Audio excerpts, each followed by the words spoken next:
சீரியல்களின் full எபிசோடுகளை Sun டிவியில் ஒளிபரப்பான உடனே எக்ஸ்க்ளூசிவாக சன் நெக்ஸ்டில் மட்டும் ஃப்ரீயா பாருங்கள்.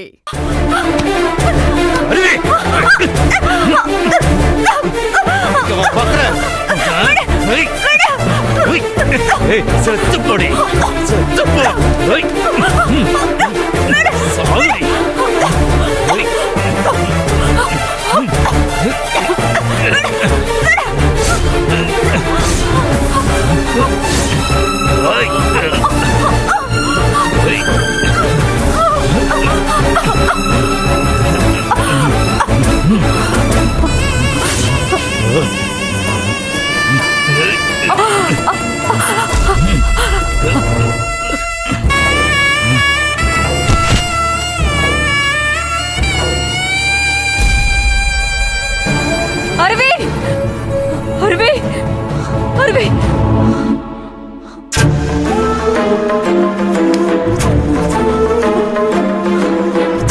அம்மா, என்னமாச்சு?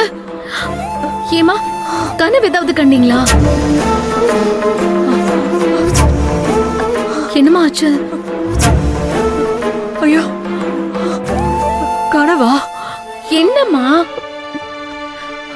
சைலஜா, நாராயணமூர்த்தி அருவியை கொலை பண்ண முயற்சி பண்ற மாதிரி கனவு கண்டேன். எனக்கு பயமா இருக்கு சைலஜா. நான் போய் உடனே அருவியை பார்க்கணும். நான் சொல்றது கொஞ்சம் கேளுங்கம்மா. நீங்க எதுக்குமா இப்படி தேவையில்லாம பயந்துட்டு இருக்கீங்க? அதான் அருவியை காப்பாத்தி கூட்டிட்டு வந்தாச்சுல்ல, இன்னும் எதுக்குமா அதே நினைச்சிட்டு இருக்கீங்க நீங்க? எங்க பாருங்க, நீங்க நினைக்கிற மாதிரி இனி அருவிக்கு எந்த ஆபத்தும் வராதுமா. இனி அருவி ரொம்ப சேஃப்டியா தான் இருப்பா. அவங்க வீட்லயும் அருவியை பத்திரமா தான் பாத்துப்பாங்க. நீங்க எதை நினைச்சு கவலைப்படாதீங்கம்மா. இல்ல சைலஜா, இல்ல. நாராயணமூர்த்தி ரொம்ப மோசமானவன். அவன் ஏன் புருஷனை கொலை பண்ண மாதிரி இப்ப என் பொண்ணை கொலை பண்ண பாக்குறான். விட மாட்டேன். அருவியை கொல்றதுக்கு நான் இடம் கொடுக்க மாட்டேன். அவனுக்கு முன்னாடி நான் முந்திக்கணும். அவன் உயிரோட இருந்தா தானே அவனால பிரச்சனை வரும். இப்பவே அவன் கதையை நான் போய் முடிக்கிறேன். என்னம்மா இப்படி திடீர்னு அவசரப்பட்டு எதுவும் செய்யாதீங்கம்மா. எதுவா இருந்தாலும் உங்க அண்ணன் வந்ததும் அவர்கிட்ட கலந்து பேசிட்டு நீங்க பண்ணுங்க. அவர் ஏற்கனவே நாராயணமூர்த்தி விஷயத்துல தலையிட வேண்டாம்னு சொல்லிருக்காருல்ல, அத மறந்துட்டீங்களாமா நீங்க?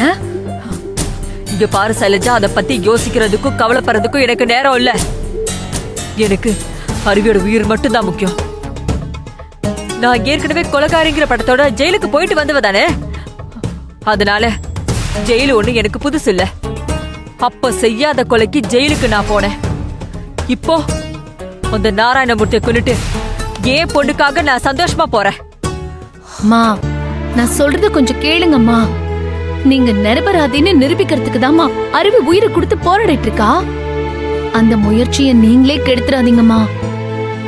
நீங்க போய் நாராயணமூர்த்தியை கொலை பண்ணிட்டா நாராயணமூர்த்தி தப்பானவன்னு அருவியால உங்க குடும்பத்துக்கு நிரூபிக்க முடியாம போயிடுமா. அருவிக்காக நீங்க கொஞ்சம் பொறுமையா இருந்துதாமா ஆகணும். மா, கொஞ்சம் பொறுமையா இருங்கம்மா. என்னால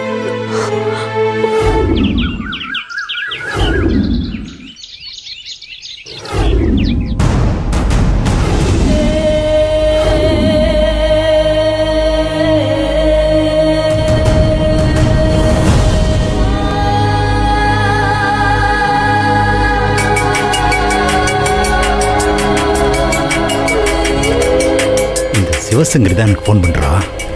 என்ன சொல்றான்னு பார்க்கலாம். ஏய் சிவசங்கரி, நீ எதுக்கு இப்ப தேவையில்லாம எனக்கு ஃபோன் பண்ற?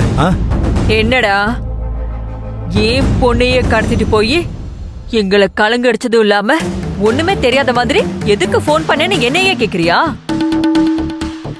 உனக்கு எவ்வளவு தைரியம் இருந்தா இந்த சிவசங்கரியோட பொண்ணை கடத்திட்டு போய் கொலை பண்ண முயற்சி பண்ணிருப்ப.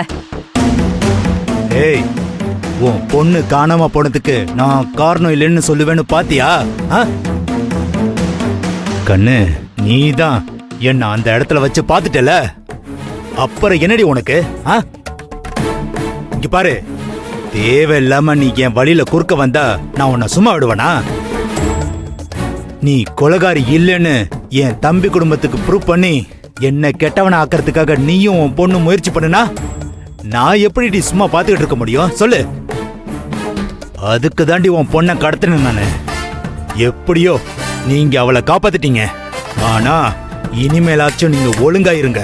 டேய், இப்பவும் நீதான் என் பொண்ணை கடத்தினேன்னு அருவிய காப்பாத்த வந்த இடத்துல உன்னை கையும் களவுமா பிடிச்சு எல்லாருக்கும் அம்பலப்படுத்திருப்பேன். ஆனா இதுக்கப்புறம் நீ என்கிட்ட தப்பிக்கவே முடியாதுடா.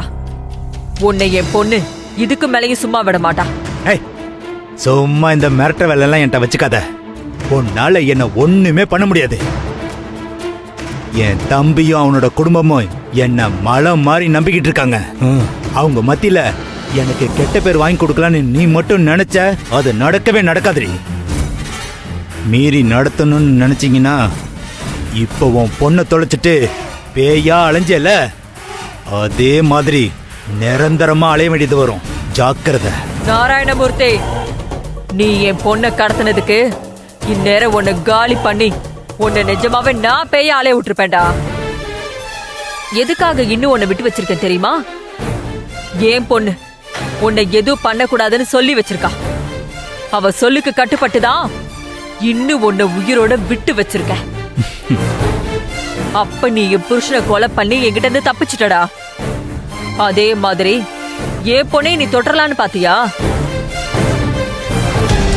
இங்க பாரு, நீ அப்ப பார்த்த சிவசங்கரி வேற, இப்ப நீ பாக்குற சிவசங்கரி வேற. என் பொண்ணை தொடணும்னு நினைச்ச உன் கையில்ல உன் கழுத்தையை வெட்டிடுவேன்.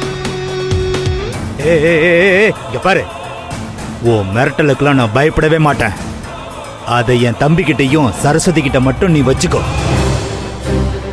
என்கிட்ட வச்சுக்கிட்டேன்னு வையே, அவ்வளவுதான் சொல்லிட்டேன். டேய், கடைசியா உன்னை எச்சரிக்கை பண்றேன். இதுக்கப்புறம் என் பொண்ணை கடத்தணும், அவளை கொலை பண்ணணும்னு நினைச்சப்பவே உன்னை இந்த உலகத்துல இல்லாம பண்ணிடுவேன். ஜாக்கிரதையா இரு. இத சொல்றதுக்காக தாண்டா உனக்கு நான் போனே பண்ணேன். மா, இப்ப நீங்க செஞ்சீங்களே இதுதான் சரியான விஷயம். இந்நேரத்துக்கு அவன் பயந்து போயிருப்பான்.